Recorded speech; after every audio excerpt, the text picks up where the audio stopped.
Hi, welcome to SBR Videos. I'm Peter Loshak. This is our new regular series that we're doing with Joe Duffy from OffshoreInsiders.com. Starting pitching reports. We're going to take a look at the expected starters for the upcoming games each week in baseball. Right now, we're going to take a look at Wednesday, April 15th. Joe Duffy from OffshoreInsiders.com. Thanks for being with us. Well, thank you for having me, Peter. All right, Joe Duffy. I know you've had great success historically in baseball. Is that true? I know you're always saying like small favorites and underdogs, but sometimes there can be big favorites with value, right? There definitely can be, and frankly, during the steroid era, there was, and we'll be happy to explain if you want to email me. But I think it's back to really being an underdog and small favorite market because of the absence of steroids. I think has made the hitting used to be fluid. I think hitting is much more predictable now. On Wednesday, April 15th, first thing I want to talk about, right? Tim Lincecum, one of these guys, just like CC Sabathia, who used to be awesome, dominant, then got overvalued, and now people know that he kind of is shaky, but still always possible to get lit up. He's going to be at home against Colorado. We know that Colorado has a strong lineup this year. They've been very productive so far.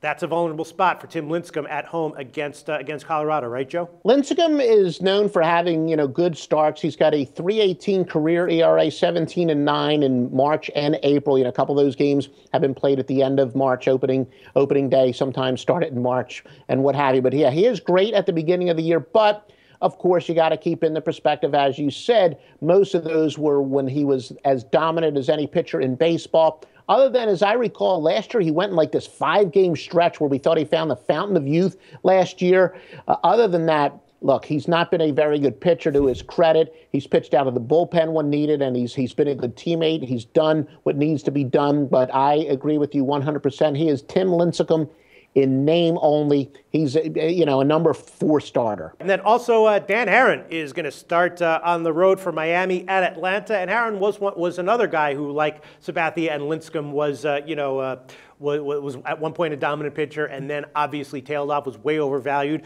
But now he might be a little bit in the Tim Hudson mold, of one of these veterans who still knows how to pitch, still knows how to get it done. He had a decent first start to this year, and so going at Atlanta, I'm not so sure I'd want to fade him. What do you think we can expect from Herron? Another solid start, or do you think that he's vulnerable to start getting hit hard at some point pretty soon?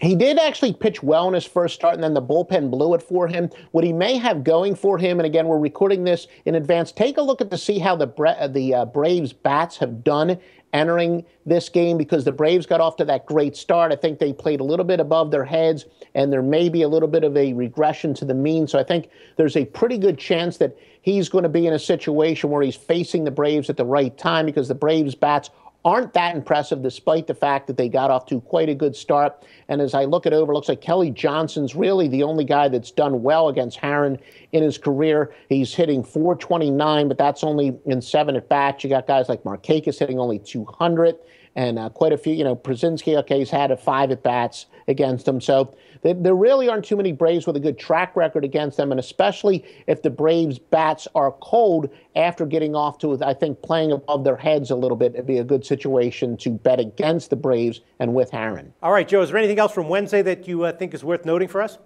The funny thing is, just about every day I take a long look at Washington, because Washington is never going to be undervalued, and I faded them a couple times this year. Gio Gonzalez, again, another stud pitcher, but because of all the hype, you got to see if it's a good situation to go against Washington. I mean, surely I will bet on Washington a few times this year, but if I do have a bias, but that's not really a bias, it's based on the fact that I just think Washington is almost always going to be an opportunity to look at them, because the line is always going to be so high. So, yeah, you got a heck of a team with a heck of a pitcher, but pitching on the road against great bats of Boston, I might look to go with Boston in that situation.